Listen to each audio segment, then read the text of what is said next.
Суд молчит. Этот суд может затянуться на год. А мы что, год будем жить с открытой крышей? Нафига они крышу-то снесли? Вот люди, да, живут, по году судятся, но крышу же сносить не надо было. Пусть тогда восстанавливают нам эту крышу или что, я не знаю. Но так не пойдет дело.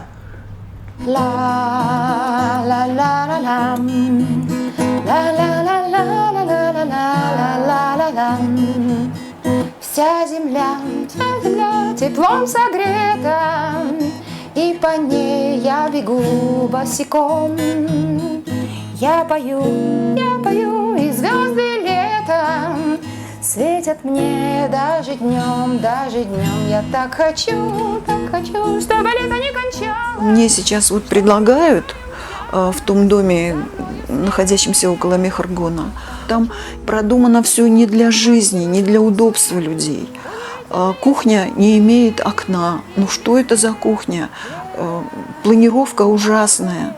Может быть, там и чище, и лучше, и ремонт лучше, потому что там новый дом, и все отремонтировано. Но не лежит душа к той квартире, и она действительно полезная площадь, там минимальная. Большая прихожая, маленькая кухня, вот это без окна, и маленькие комнаты. Именно поэтому вот я не соглашаюсь переходить туда, и у нас сейчас в ближайшее время должен состояться суд. Мама моя в ней живет с 65-го года. В этой квартире мама выросла, я выросла, и вот теперь сын мой уже 14 лет ему, он тоже в этой квартире вырос и родился. Естественно, это наше все родное. Наш родной двор, когда-то здесь были хорошие такие сарайчики, деревья, все было тенистое, красивое, а теперь вот, пожалуйста, степь да степь кругом, или можно еще петь песню «Поле», «Русское поле», ну все что угодно. Какие только я песни уже тут не пела. Привет, Италия, и здравствуй, Мария. Гляжу печально я в глаза родные, тут все знакомо, тут я счастлив, я дома. Мамины учебники уже 15 лет выходят и переиздаются, учебники русского языка. Весь Таджикистан учится по ним. Вот учебник вышел буквально месяц назад. 21 год, 6 класс, это чисто мамин учебник. Вот Гусейнова Татьяна Владимировна. Чисто ее учебник. А этот учебник тоже, по-моему, 21, да? А, нет, это 18-й год, да. То есть папы уже нет. Вот они с папой, с мамой. Вот папа уже в рамочке, то есть его уже не было. Выучите стихотворение наизусть. И все его учат. Ну, я что могу сказать? Папа, он всю жизнь прожил в Таджикистане, хотя родился в Ставрополе в 43-м году, но потом он в младенческом, получается, возрасте, в годе где-то уже попал в Таджикистан. Жил в поселке Октябрьском, тогда это был Октябрьск, потом Бухтар, сейчас я даже не помню, как называется, потому что переименовывают постоянно.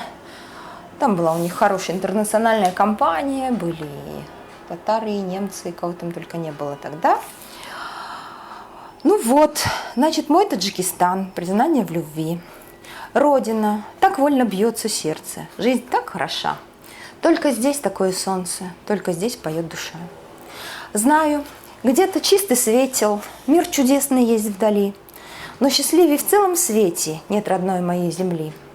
Мир велик, его просторы, горный край цветущий мой, край таджиков, край, который навсегда в душе со мной.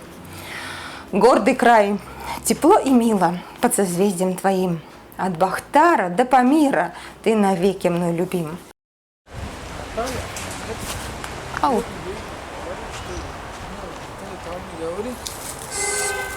Скоро или вообще будут остановить его строительство, вы знаете?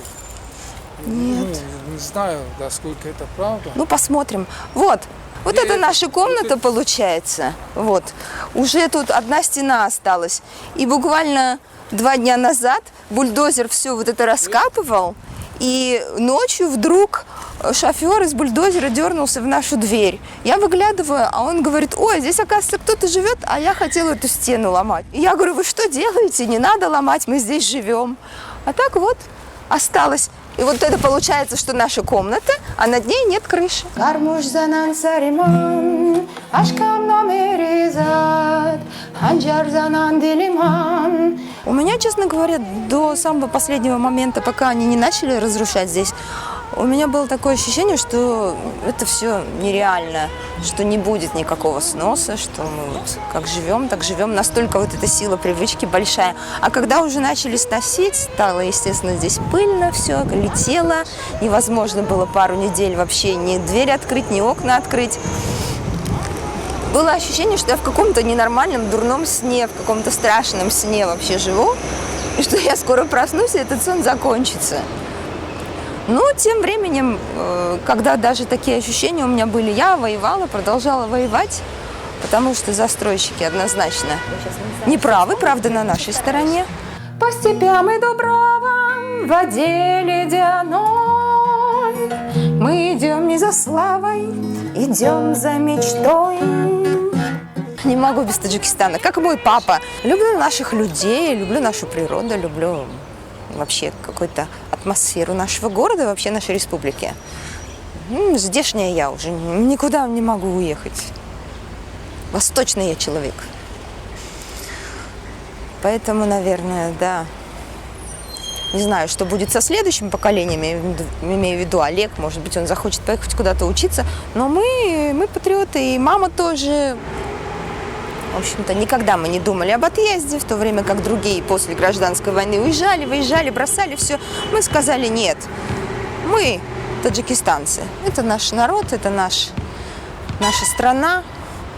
Больше нам ничего не надо.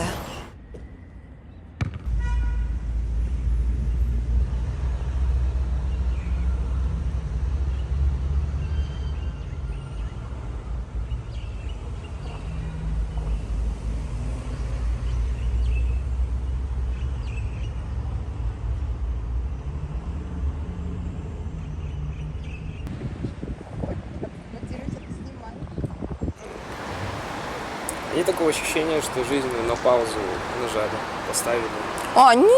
Нет, ни в коем случае нет. Как раз-таки у меня никогда такого ощущения по жизни не бывает. Бежит, бежит, бежит, дорога не кончается. Пути то маки, то тюльпаны нам встречаются. Они качаются и улыбаются нам, словно старые и добрые друзья.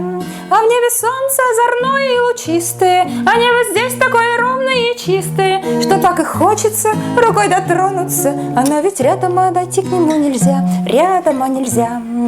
А вот и нам, часто всем, счастье кажется рядом совсем, а идти до него далеко, далеко, далеко.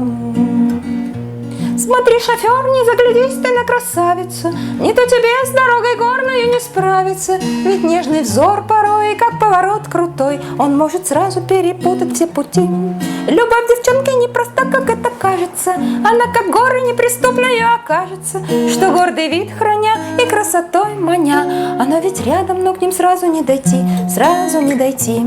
А вот и нам, часто всем, счастье кажется рядом совсем, а идти до него далеко, далеко, далеко. Пусть высоко и недоступно небо здешнее, и очень труден длинный путь горам заснеженным, но сквозь все трудности и неприступности ты должен к ним идти заветной тропой. До неба синего дотронься обязательно, с вершины снежной посмотри на мир внимательно.